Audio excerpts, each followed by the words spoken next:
యాక్చువల్గా గడ్డం చాలా పెంచాలనిపిస్తుంది, కానీ కొంచెం ఇంత పెరిగేసరికి దురదొస్తూ ఉంటుంది.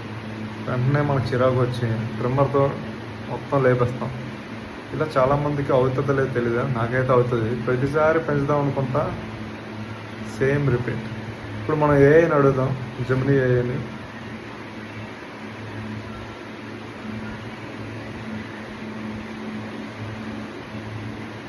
నాకు గడ్డం పెంచాలని ఉంది, కానీ కొంచెం పెరిగేసరికి దురద వచ్చి మొత్తం ట్రిమ్ చేస్తున్నాను.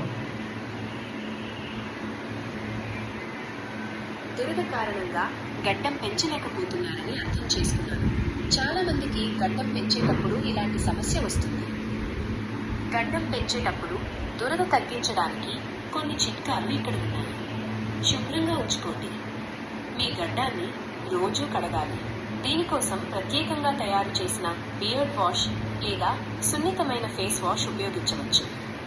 ఇది చర్మంపై ఉండే మురికి, నూనె, చనిపోయిన కణాలను తొలగిస్తుంది. మాయిశ్చరైజ్ చేయండి.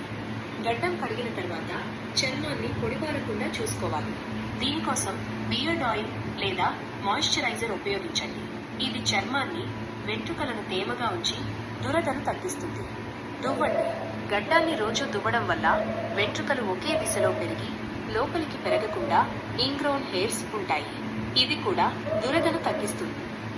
అదంతా కాదు, నాకు దురద రాకూడదు అండ్ బీడ్ బాగా పెరగాలి. అది ఎలా చెప్పు? గడ్డం పెరిగేటప్పుడు దురద రాకుండా గడ్డం బాగా పెరగడానికి కొన్ని చిట్కాలు పాటించాలి. దురద రాకుండా ఉండాలంటే గడ్డాన్ని శుభ్రంగా కడగాలి. ప్రతిరోజు గడ్డాన్ని సున్నితమైన సబ్బు లేదా బియర్డ్ వాష్తో కడగండి. ఇలా చేయడం వల్ల చర్మంపై ఉండే మృత కణాలు, దుమ్ము, జిడ్డు తొలగిపోయి దురద తగ్గుతుంది. మాయిశ్చరైజ్ చేయాలి. గడ్డం కడిగిన తర్వాత చర్మాన్ని పొడిబారకుండా ఉండటానికి బియర్డ్ ఆయిల్ లేదా లోషన్ వాడండి. ఇది వెంట్రుకలను, చర్మాన్ని మృదువుగా ఉంచి దురదను తగ్గిస్తుంది. దువ్వాలి. గడ్డాన్ని రోజు బియర్డ్ బ్రష్ లేదా దువ్వెనతో దువ్వండి. దువ్వెనతో బాగా దువ్వాలంట, బియర్డ్ ఆయిల్స్ వాడాలంట. ఇవన్నీ మనకి ఎందుకు, ట్రిమ్మింగ్ చేసుకుని పోదాంలే.